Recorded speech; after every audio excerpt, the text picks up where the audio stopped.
There is an idea hidden throughout the oldest traditions of human thought. It appears under different names: the witness, the watcher, the silent mind, the eye behind the eye. For thousands of years, philosophers and mystics returned to the same unsettling question: who is the one experiencing your thoughts? At first, the answer seems obvious. You are. But look closer. A thought appears inside your mind. You notice it. An emotion rises. You become aware of it. A memory surfaces without being summoned. And somehow, you are there to witness its arrival. This creates a strange division. There is the thought, and there is the awareness of the thought. There is the fear, and there is something capable of noticing the fear. The ancients had no brain scanners, no neural imaging, no language of predictive processing or metacognition. Yet they understood something that modern science would eventually approach from another direction. The mind is not a passive window through which reality enters. It interprets, filters, predicts. Every second, your nervous system is surrounded by more information than conscious awareness could possibly hold. So the brain must choose. Some signals become important, others disappear. Some experiences become memories. Others are forgotten. And beneath this process is something most people never question: expectation. Your brain uses the past to anticipate what comes next. Which means you are not merely observing the world. You are observing it through a model built from everything that came before. Your victories, your failures, your fears, your relationships, the things people told you when you were young. The conclusions you formed when you didn't yet understand what they meant. Piece by piece, an observer was constructed, and eventually, you gave it a name. Me. But there is an old warning hidden inside the teachings of the witness. The observer can forget that it is observing. The interpretation can begin to look like truth. The story can begin to look like identity. And the prison can become so convincing that the prisoner stops seeing the walls. Centuries later, physics would encounter its own strange problem involving observation. At the smallest scales of nature, measurement cannot always be treated as passive. To measure a system, something must interact with it. This became associated with what we now call the observer effect. It does not mean consciousness magically commands matter, but as a metaphor for the human mind, it points towards something profound. It's tummy, because there is one reality. Your observation is constantly changing. Your own. And buried inside that realization is a forgotten question: what happens when the observer begins observing itself? Somewhere inside your mind is an archive. You have been building it since childhood. Every rejection, every victory, every embarrassment, every moment of fear, every time someone told you what you were good at, and every time someone made you believe you weren't enough. Most of it has been forgotten, but forgotten does not always mean gone. The brain learns from experience. It searches the past for information that might help predict what happens next. And slowly, patterns become expectations. Expectations become beliefs. And beliefs begin influencing what you notice. Imagine two people walking into the same crowded room. One carries the belief, "People usually like me." The other carries, "I never belong." The room is identical, but their experience of it may not be. A stranger looks away. One barely notices, the other remembers. Someone smiles, one interprets warmth, the other assumes politeness. Nothing supernatural has happened. The room did not transform. The observer changed what became significant. Psychology gives us several mechanisms that can contribute to this: selective attention, confirmation bias, self-schema. The brain tends to organize information around models it already possesses. The key point: an identity may be one of the most powerful models of all. If somewhere in your archive exists the conclusion, "I always fail," then failure carries extraordinary informational weight. One mistake becomes evidence. One rejection becomes evidence. One abandoned goal becomes evidence. But success creates a problem. It contradicts the archive, so the mind explains it away. Luck, timing, an easy opportunity, someone else's help. It doesn't count. And without realizing it, you become the curator of a museum dedicated to proving your own identity. Certain memories are placed beneath bright lights. Others remain hidden in storage. Eventually, you forget that anyone selected them at all. And red. You simply walk through the museum and call it reality. This is why changing your life can feel strangely uncomfortable.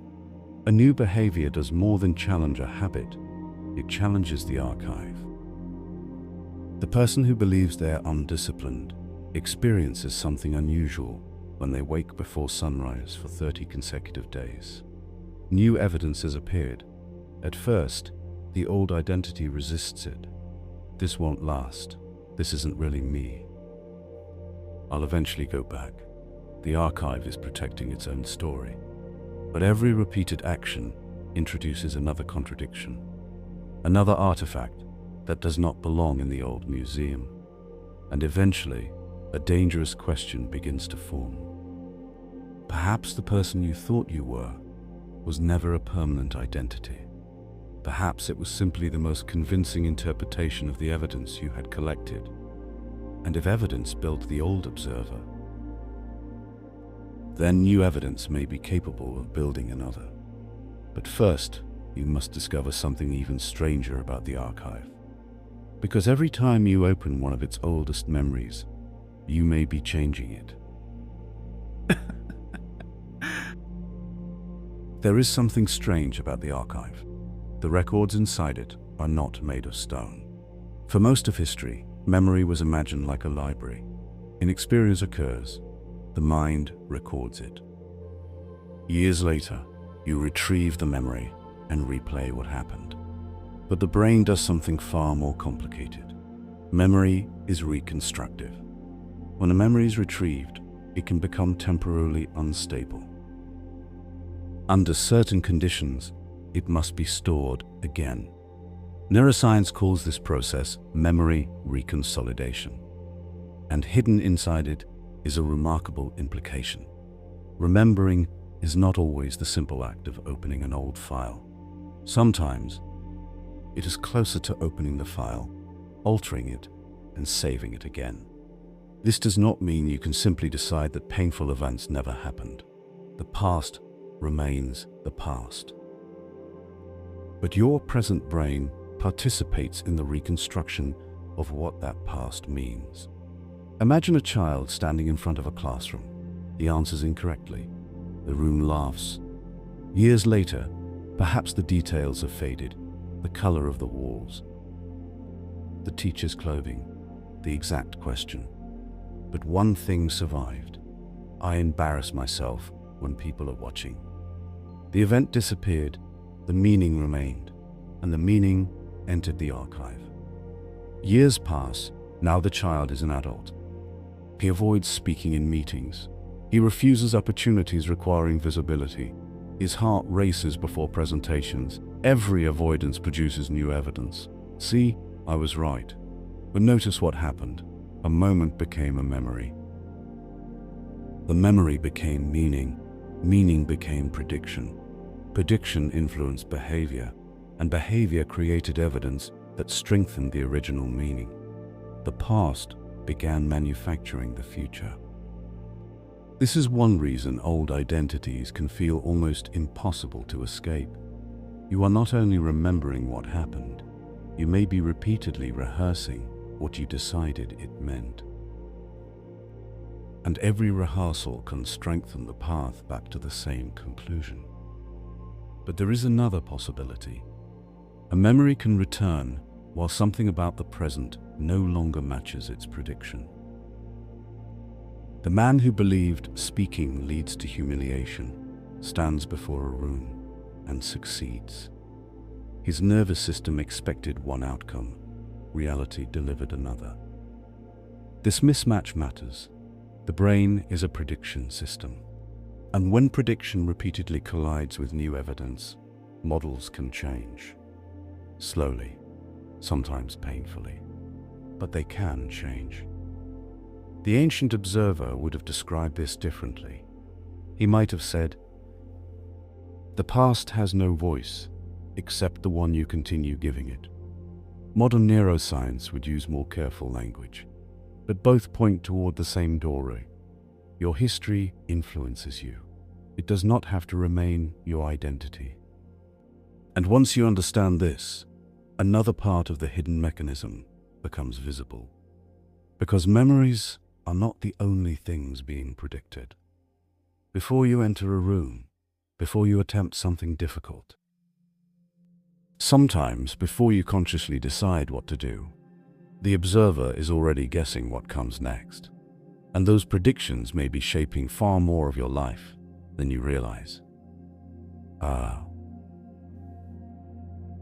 There is an old idea that the future is unknown. To the conscious mind, this is true. But your brain does not wait patiently for the future to arrive. It predicts it.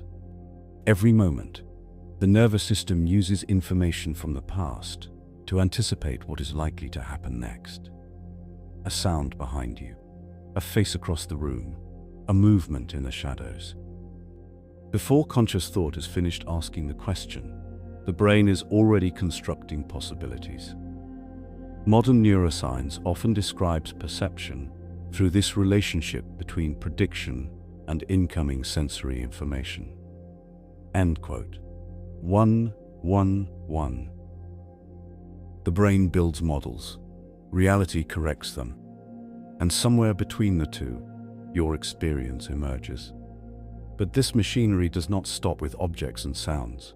It can extend into the predictions you make about yourself. I won't stick with it. She won't be interested.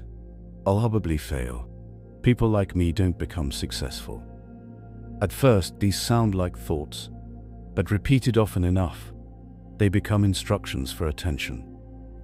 You hesitate, avoid, procrastinate, speak differently, notice certain reactions and ignore others. Then the predicted outcome arrives, and the archive receives another piece of evidence. I knew it. This creates one of the strangest loops in human behavior. The past constructs the observer predicts the future. The prediction influences behavior.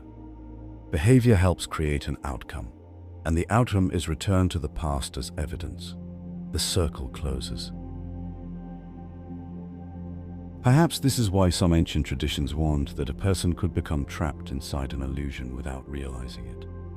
Not an illusion because the world isn't real. An illusion because interpretation becomes invisible. The nap is mistaken for the territory. The prediction is mistaken for destiny. The observer forgets that another interpretation was ever possible. And this is where the metaphor of the observer effect becomes useful. What? Not because consciousness magically selects a universe, but because changing what you observe can change what you learn. Attention determines what receives psychological weight. Repeated behavior creates new evidence.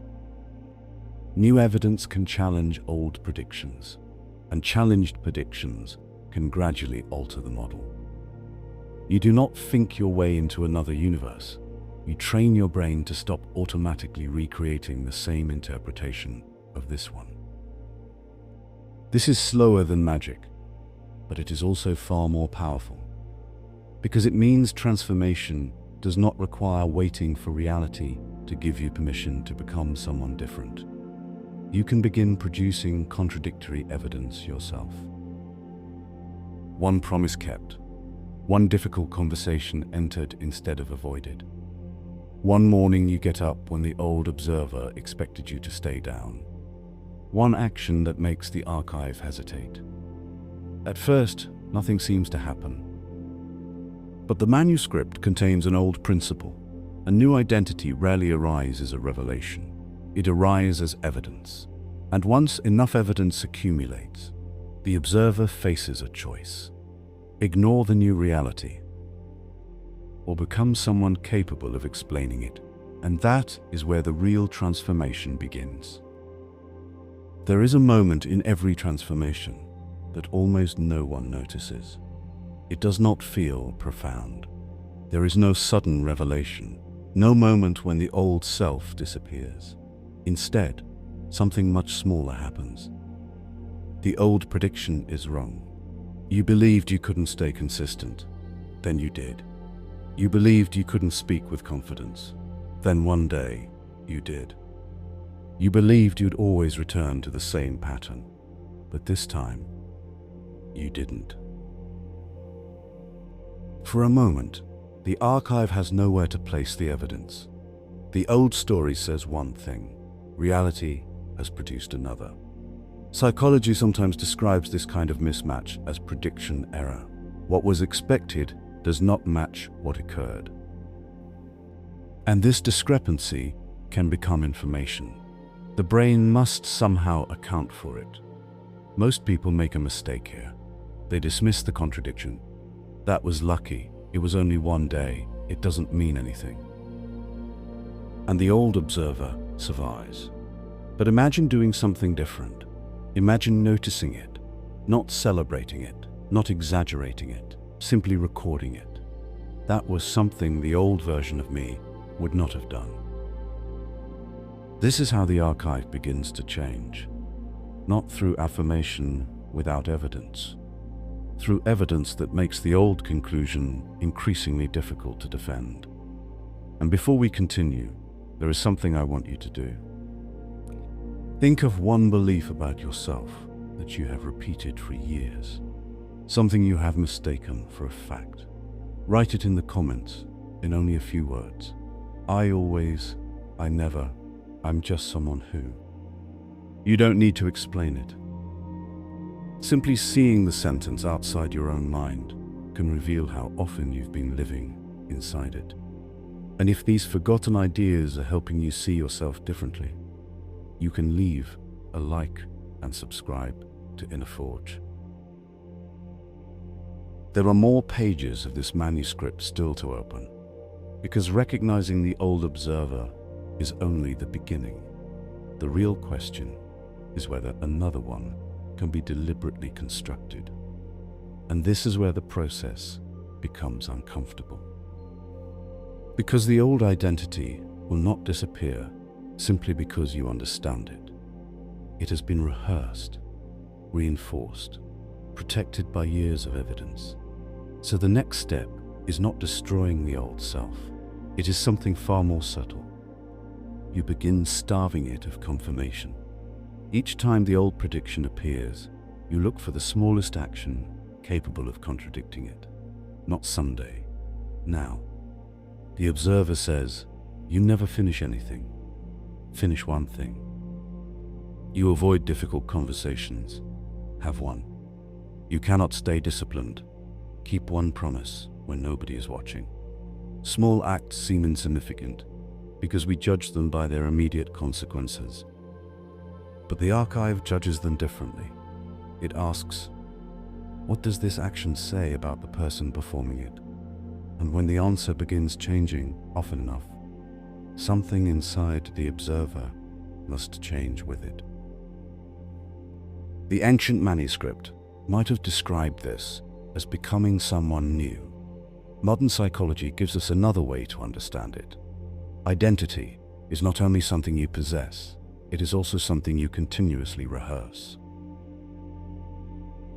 Which means the person you become tomorrow may already be hidden inside the actions you are willing to repeat today. There is a passage found in many traditions of transformation, though the language changes from culture to culture. The old self does not disappear all at once. For a time, two versions exist together. One is familiar. It knows your history. It knows every excuse, every weakness, every road back to the person you have always been. The other is almost silent. It has very little evidence, only a few decisions, a handful of moments. Perhaps one promise kept when no one was watching. This is the second observer, and at first, it is weak. The old observer sees a difficult morning and says, "Here we go again." The second observer sees the same morning and asks, "What would someone different do next?" Notice the distinction. It does not ask what you feel like doing. It does not ask whether you believe in yourself. It asks for evidence. This matters because the brain learns through experience. Repeated actions can strengthen associations between situations, responses, and outcomes. What once required deliberate effort can gradually become more automatic. This is part of how habits form. But beneath habit is something even more interesting. Every repeated action contains information about identity. You enter the gym when you wanted to stay home. Evidence. You speak when you normally remain silent. Evidence. You stop yourself halfway through an old reaction. Evidence. None of these moments transforms you alone, but together they begin constructing another archive. And eventually something strange happens. The new behavior stops feeling like an interruption. It begins feeling familiar. The observer has updated its prediction. This may explain why genuine change often feels unnatural before it feels natural. The discomfort is not necessarily evidence that you are becoming someone you are not. Sometimes it is evidence that your internal model has not caught up with your behavior yet. The old map is still being used to navigate new territory. This is where most people retreat. They interpret unfamiliarity as falseness. This isn't me. But perhaps that sentence should be examined carefully, because whenever the mind says, "This isn't who I am," it may actually mean, "This does not match the person I have practiced being." And those are very different statements. One describes destiny, the other describes repetition. The manuscript leaves us with another warning. Do not wait for the new observer to feel real before you act through it. It becomes real because you act through it. First comes contradiction, then repetition, then belief. End in belief. And only much later does the new identity begin to feel as though it had always been there. But there is one final trap. Even after the observer changes, the world around you may continue reflecting the person you used to be. And this is where many transformations quietly collapse. There is an old story about a traveler who leaves his village and returns years later. He has changed. His beliefs are different. His habits are different. Even the way he carries himself has changed. But when he returns, everyone calls him by the same name. They tell the same stories, remember the same mistakes, expect the same reactions. And slowly, without realizing it, the traveler begins becoming the person they remember. The story survives because it contains a warning. Changing the observer does not immediately change the mirrors surrounding it. Your environment remembers you. Your relationships contain patterns. Your routines contain cues. Certain rooms seem to summon certain behaviors. Certain people seem capable of resurrecting versions of you that you thought had disappeared years ago. Psychology gives us a less mysterious explanation. Human behavior is deeply influenced by context. A familiar environment can activate learned associations automatically. You may feel discipline for weeks, then return to an old environment and suddenly feel the pull of behaviors you thought you had escaped. This does not necessarily mean the transformation was false. It may mean the old environment still contains instructions. The chair where you procrastinate, the phone beside your bed, the person around whom you become defensive, the place where an old habit always begins. These are not magical objects, they are cues. And cues can awaken patterns before conscious intention has time to intervene. This is why the second observer must learn something the first never understood. Not every thought deserves obedience. Not every thought understood. An old reaction can appear without becoming an action. An old craving can return without becoming it is difficult, and two words that all fail to live. An old identity can speak without being given authority. At first, the voice may sound convincing. You're going back, nothing changed. This is who you really are. But perhaps the return of an old pattern is not proof that the new identity has failed. Perhaps it is simply the old archive opening one of its most familiar pages. And now, for the first time, you can read it without believing every word. This is where the ancient idea of the witness becomes useful again. Observe the pattern. Name it, then create a different response.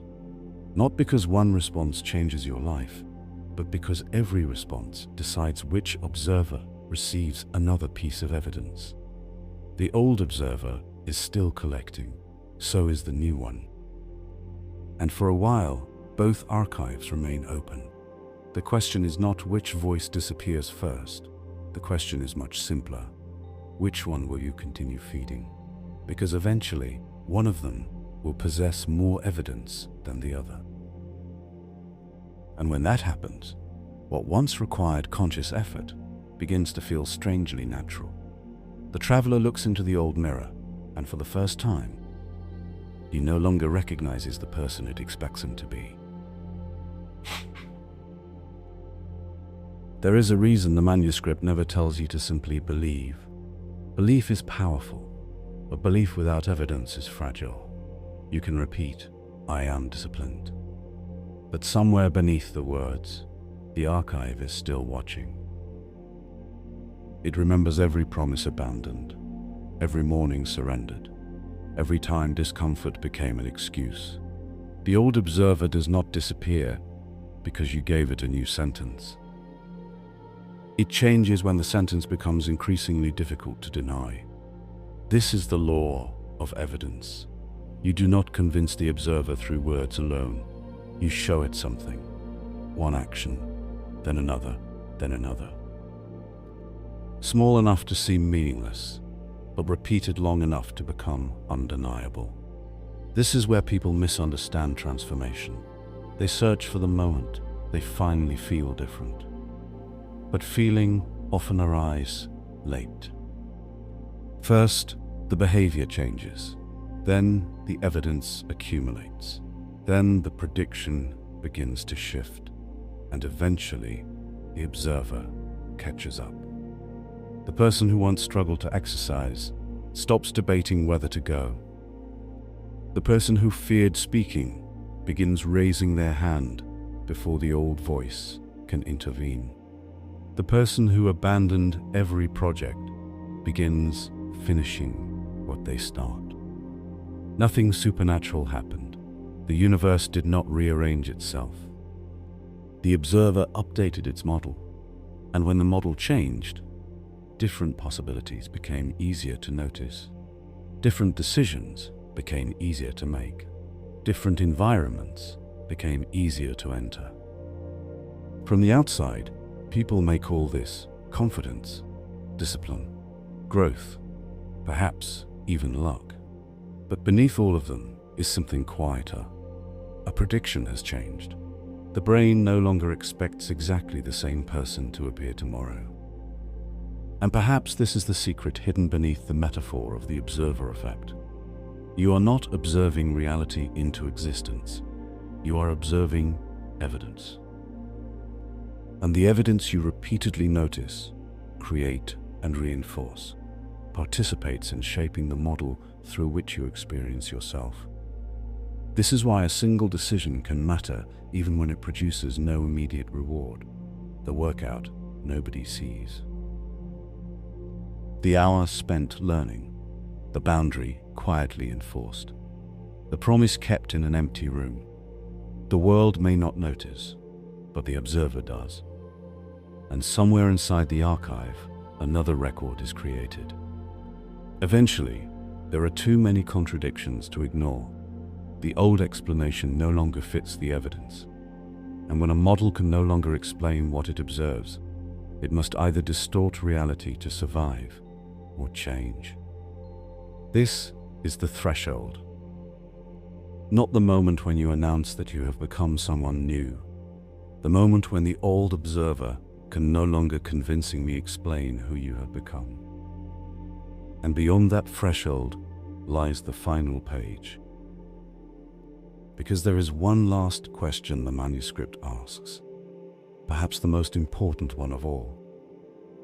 If the observer can change, then which version of you is actually real?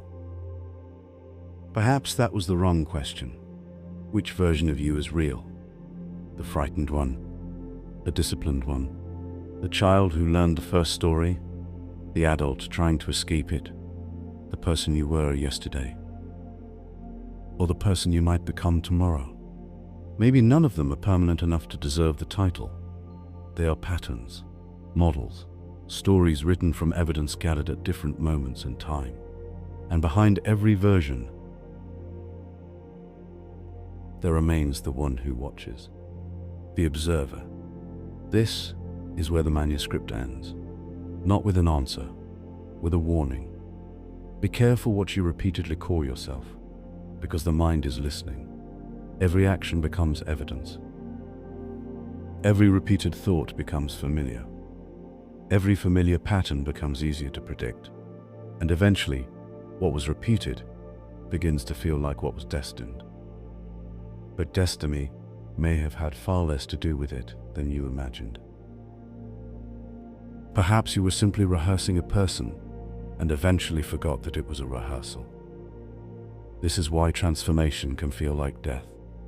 Something must stop being repeated, an old explanation, an old reaction. An old sentence beginning with, "I am," and for a brief period, there may be nothing to replace it. You stand between identities. The old observer no longer explains you. The new observer does not yet feel like you. Most people run from this place. The ancients gave it another meaning, the threshold, the place between what is ended and what is not yet begun. If you ever find yourself there, do not rush back simply because the old identity feels familiar. Familiarity is not truth. It is repetition remembered by the nervous system. Instead, watch. Watch the old prediction appear. Watch the old story ask to be believed. Watch the mind reach backward for evidence of who you used to be. And then do something almost invisible. Choose differently. Once, then again, until the archive changes. Until the prediction changes. Until one morning you realize the voice that once controlled your decisions has become strangely quiet. And perhaps then you will understand what the old teachings were pointing toward. You were never required to destroy yourself to become someone new. You only had to stop mistaking the observer's oldest story for the only story that could be written. The universe does not need to change for you to begin again. The past does not need to disappear, and you do not need permission from the person you used to be. You need only create the first piece of evidence. Because somewhere beyond the edge of your current identity is a person your old observer cannot yet explain, and that person is waiting for proof. So when you leave here, remember the first question. Who is the one watching. And when the old observer answers, "This is who you are," do not argue with it. Do not fight it. Simply give it something new to observe, and let the evidence rewrite the observer.